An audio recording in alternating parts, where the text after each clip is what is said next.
DNA में आज हम सबसे पहले बात करेंगे उन लोगों और संस्थाओं की जो देश विरोधी एजेंडा चलाने के लिए चीन से भी मदद लेने में कोई परेशानी नहीं रखते। हमने आपको 2 वर्ष पहले अपने इसी शो में एक खबर दिखाई थी। इसमें हमने आपको बताया था कि केंद्रीय जांच एजेंसी इन्फोर्समेंट डायरेक्टोरेट यानी प्रवर्तन निदेशालय को मनी लॉन्ड्रिंग के एक मामले में न्यूज पोर्टल न्यूज क्लिक के खिलाफ बड़े सबूत मिले थे।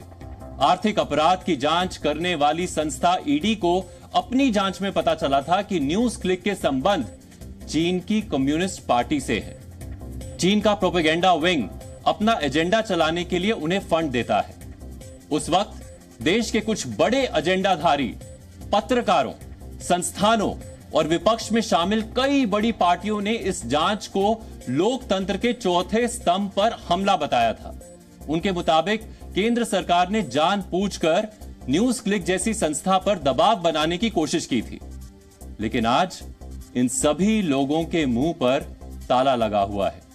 दरअसल आज अमेरिकी अखबार द न्यूयॉर्क टाइम्स ने चीन के प्रोपेगेंडा टूल किट का हिस्सा रहे संस्थानों पर एक लेख लिखा है।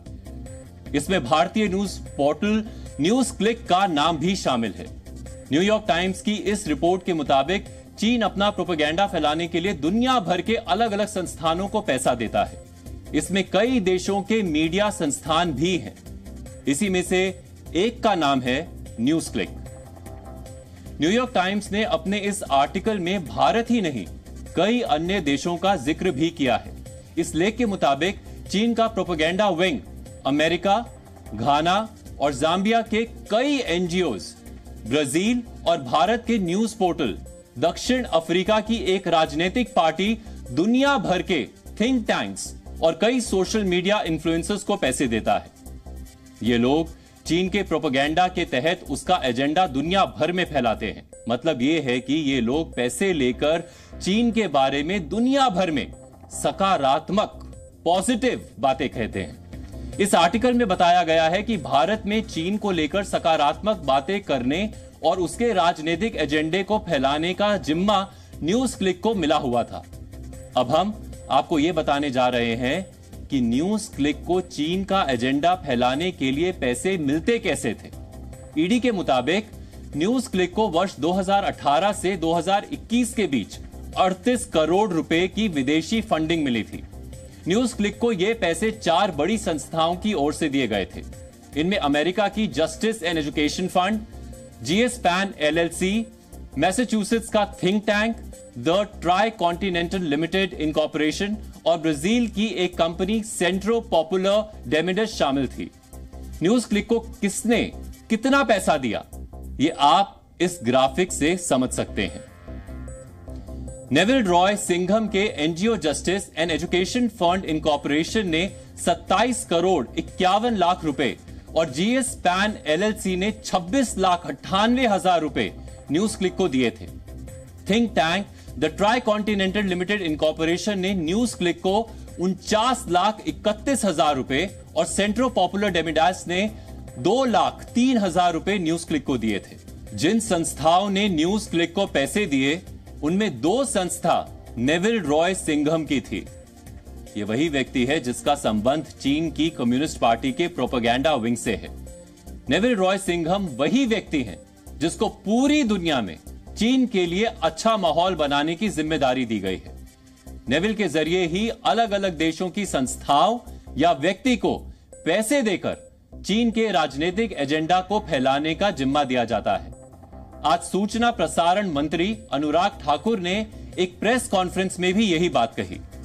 हमने 2021 में न्यूज क्लिक के बारे में खुलासा किया कि कैसे विदेशी हाथ भारत के खिलाफ है, कैसे विदेशी प्रोपेगेंडा भारत के खिलाफ है और ये anti India break India campaign में कांग्रेस और विपक्षी दल भी उनके समर्थन में जुड़कर सामने आए थे। ये नेविल रॉय सिंघम ने इसकी फंडिंग की और फंडिंग उसको कहां से आई? नेविल रॉय सिंघम को चाइना पीछे से करता है और इसमें नेविल रॉय का जो सीधा संपर्क है कम्युनिस्ट पार्टी ऑफ चाइना के एक प्रोपेगेंडा आर्म के साथ है, जो चाइनीज मीडिया कंपनी माकू ग्रुप के साथ, ऐसा किसने कहा जिसके ऊपर कांग्रेस और अन्य विपक्षी दल बड़ी बड़ी बातें जिन अखबारों के बारे में करते, उन्होंने ही पुष्टि की है। पुष्टि उस बात की कि जो भारत ने 2 साल पहले कह दिया था। फंडिंग तो एक कर रहे थे न्यूज क्लिक को चाइनीज कंपनियां नेविल रॉय सिंघम के माध्यम से, लेकिन जो इनके सेल्समैन थे हमारे हिंदुस्तान के कुछ लोग हो गए थे। जब इनके खिलाफ कार्रवाई हुई तो उनके पक्ष में आकर खड़े हो गए और जो चाइना के नैरेटिव को बनाने के लिए ये लोग साथ में जुड़कर खड़े हो गए। भारत के भोले भाले लोगों को भ्रमित किया गया दुष्प्रचार के माध्यम से और एक झूठा प्रोपेगेंडा।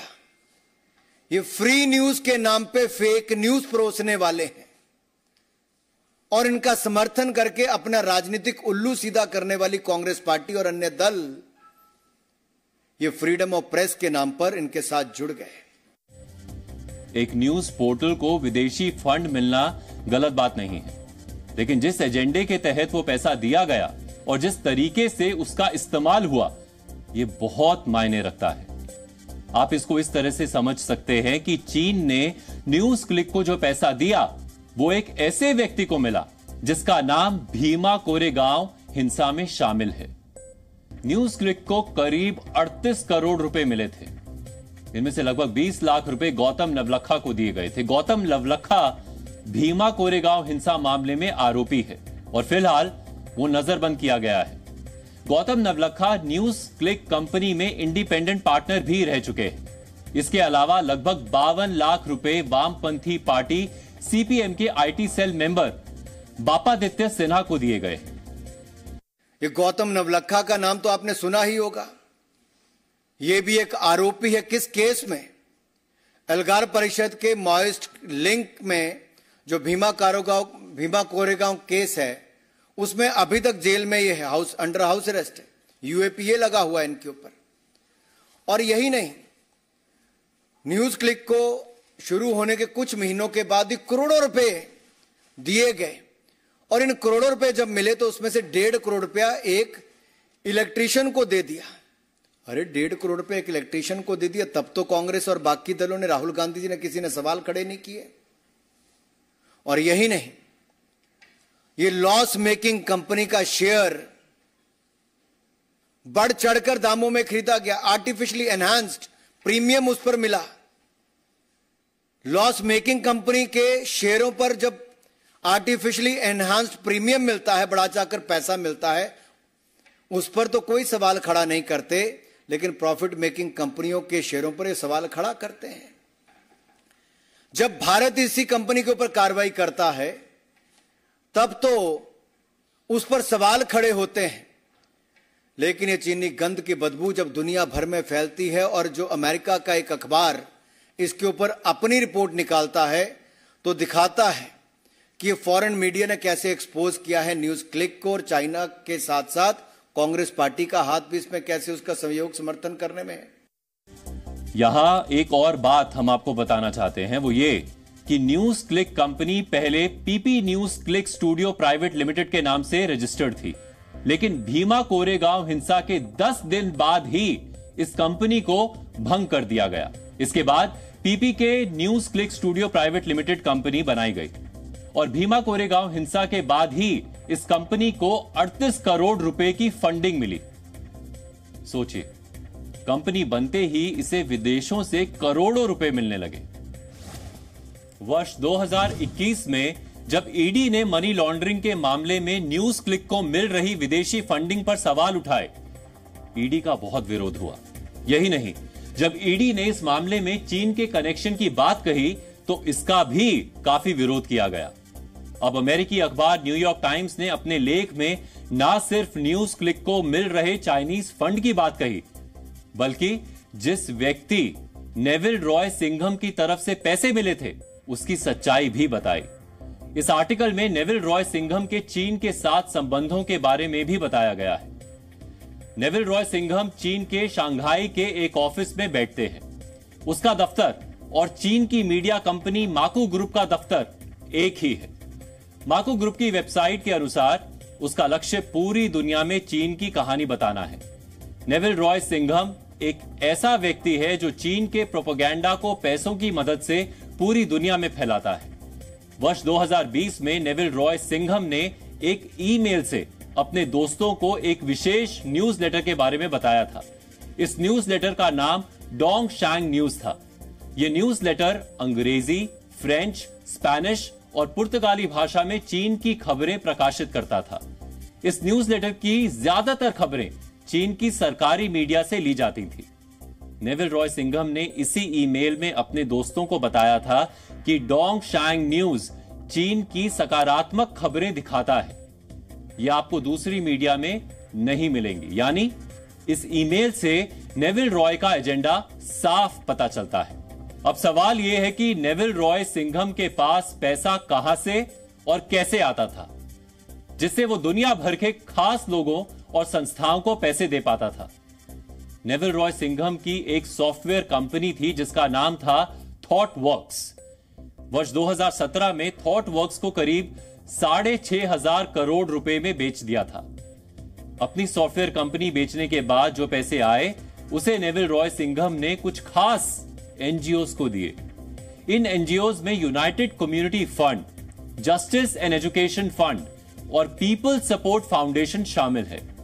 हमने अभी थोड़ी देर पहले आपको बताया था कि जस्टिस एंड एजुकेशन फंड ने न्यूज क्लिक को पैसे दिए थे। नेविल रॉय सिंघम ने इन एनजीओज की मदद से चीन के राजनीतिक एजेंडा को दुनिया भर में फैलाया।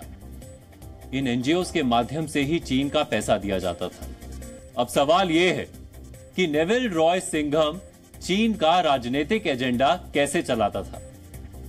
नेविल रॉय सिंघम के इशारे पर चीन का पैसा जिस भी संस्था को दिया गया, उन्हें समाजवाद के नाम पर चीन के राजनीतिक विचार फैलाने का जिम्मा दिया गया। उदाहरण के तौर पर दक्षिण अफ्रीका में इसी वर्ष एक वर्कशॉप आयोजित की गई थी। जी न्यूज़।